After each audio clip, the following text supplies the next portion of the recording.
Hi, everybody. So we're continuing to work and figure out how to do this the best we can. So we're trying a new thing today. Today, our series is going to take us to the last Advent weekend before Christmas Eve, and that's on love. Just a reminder, our Christmas Eve service is on Tuesday at 6 p.m. I believe Tuesday is the 24th, right? And I just want to thank Peter for all the help he's had in setting this up. So today we're going to look at the Magi. Now, after Jesus was born in Bethlehem of Judea in those days of King Herod, behold, wise men came from the east, came to Jerusalem. So let's talk about these wise men. They're very interesting. They come from the east, probably Persia, and they were not. The word in the Greek is magi. The magi come. They're like magicians, but they're also wise men in the sense of they read the stars, the entrails, and the reason these people existed was because the gods were very fickle in antiquity.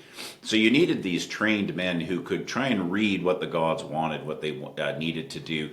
And the two main ways, of course, was through prophetic utterance, or what they would call utterances, divine utterances.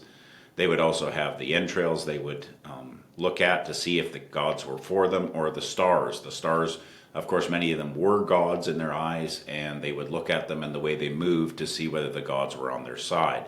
Remember, this is a world that they're living in where these gods are very fickle, these pagan gods. They have a contractual relationship with the people of their region, and the people of the region would work for these gods, and these gods would then bring blessings. But if there was something big going on, these guys were there to tell the king or the rulers exactly whether they should maybe go to war or whether a famine was coming. So this is who these people are.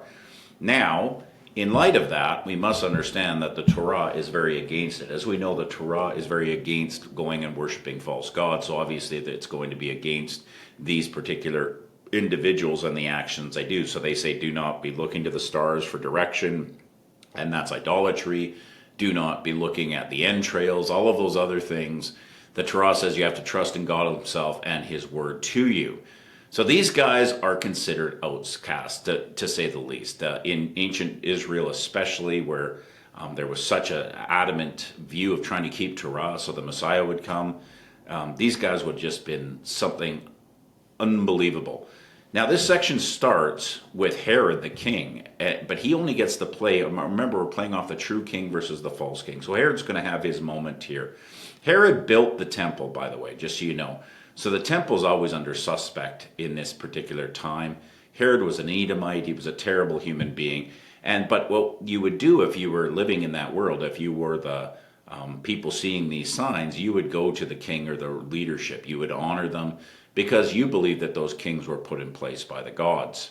So they go there and they come, these outcasts, these people who would have not found favor at all. They were the damnable in Israel. All right.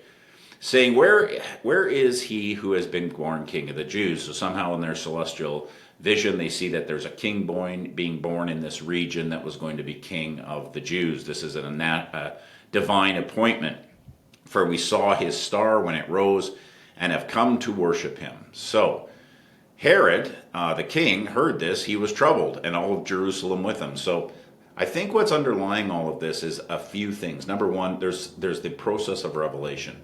God will use creation to begin to direct people towards him, but it's not the end goal. He has used the star in this case, which, again, you're not supposed to be looking at it, but he's working within their world, because ultimately the Old Testament's full of God is going to be the God of all peoples.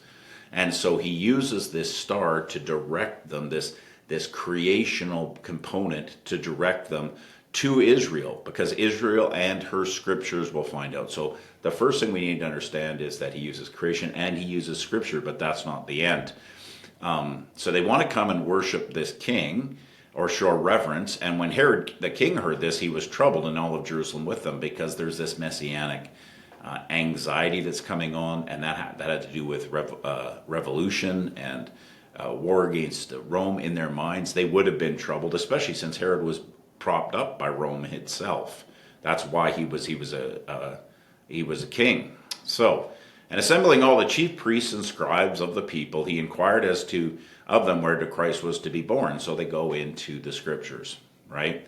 And they told him, in Bethlehem of Judea, because it's the city of David, for so it is written by the prophet. And then you've got the prophetic utterance here. And you, O Bethlehem, in the land of Judea, are by no means least among the rulers of Judea, for from you shall come a ruler who will shepherd my people of Israel. So you've got this prophetic utterance. They go to Scripture. Remember, they started with creation. Their revelation takes them there. These unlikely visitors who shouldn't be. They go into the people who should actually know this and be pursuing this, who know the Scriptures, but they don't act on it. Interestingly, that tells us a little something. These people honor Scripture, but they don't follow it. So here we end up with him going. He's been quoted the psalm, the prophetic utterance. And then Herod summoned the wise men secretly and asserted from them what time the star had appeared. So now he's trying to control. Herod's always trying to take control of the situation. Obviously, God's in control more than Herod. And he sent them to Bethlehem, saying, go and search diligently for the child, and when you have found him, bring me word that I too may come and worship him or show him honor. Obviously, he's the vassal king. He's not going to go and show him honor. As we know, he wants to kill all the infants. This is a very bad human being. He's trying to manipulate these magi for political gain. And that this is the environment Jesus is being in. So the good guys in this particular story are these outcast magi, at least culturally, and the bad guys are the scribes for not following in the footsteps of the of what God's telling them. And also you've got King Herod, who is the vassal king, the false king. And this is about, Jesus is king. He's certainly Lord, and we know that in God. But he's also going to be their king, the true king. But he's not just going to be the king of Israel. As we know, he's going to ultimately become the king of the universe. All right.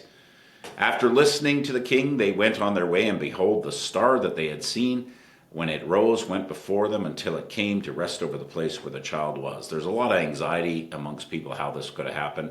Let's just assume that God is bigger than creation, and we don't have to go look for a comet or something in the celestial sphere to worry about these things. Something was happening, and God was making it happen, and it was like a star, and it was directing them. I don't know why people have so much trouble with this idea that, I mean, you've read things, there was a comet that came by around that time, or there was some celestial thing that was reported.